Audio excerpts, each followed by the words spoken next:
৩১ জানুয়ারিতেই পর্দা নামছে ঢাকা আন্তর্জাতিক বাণিজ্য মেলার মাসব্যাপী চলা ২৯তম আসরের। সময় বাড়ানোর আবেদন নাকচ করা হয়েছে। শেষ সপ্তাহে তাই পণ্য মূল্যের ছাড়ের ছড়াছড়ি। সকাল থেকে ছিল ক্রেতা দর্শনার্থীদের উপচে পড়া ভিড়। মাহবুব আলম প্রিয় রিপোর্ট, জানাচ্ছেন সিরাজুমণি শুভ। পূর্বাচলের স্থায়ী প্যাভিলিয়নের চতুর্থ আসরের শেষ দিন।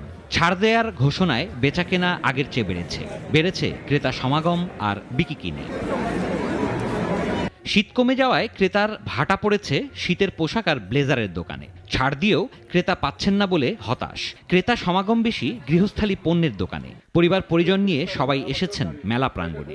শেষের দিকে একটা অফার পাওয়া যায়, তাই সবাই মিলে মেলাতে অনেক কিছু কিনতেও পারা যায় আর অনেক উৎসবও করা যায়। বাণিজ্য মেলা আসার মূল উদ্দেশ্য হচ্ছে দেশীয় প্রোডাক্টের পাশাপাশি বৈদেশিক পণ্য কিছু কেনা, কিন্তু আমরা এখানে এসে দেখি বৈদেশিক কোনো প্রোডাক্টই পাই না তেমন একটা। বিশেষ করে গণঅভ্যুত্থানে যে পাটগুলি আছে ওগুলি আমরা দেখতে পেরেছি, খুবই ভালো লেগেছে। কিছু কিছু দোকানে দেখা যায় আপনার মোটামুটি ভালো পণ্য আছে, আবার কিছু দোকানে মানে আপনার লোকালে যেসব পাওয়া যায় ভ্যান গাড়িতে ওগুলোও আছে।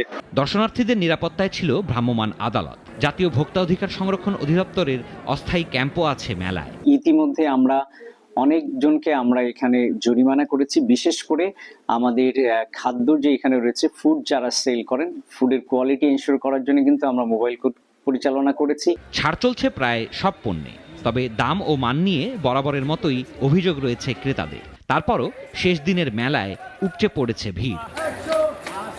সিরাজুমণি শুভ, নাগরিক। ২৫০টিরও বেশি ডিজাইন অপশন নিয়ে ওয়ালটন স্মার্ট ফ্রিজ, বোঝে আপনার প্রয়োজন।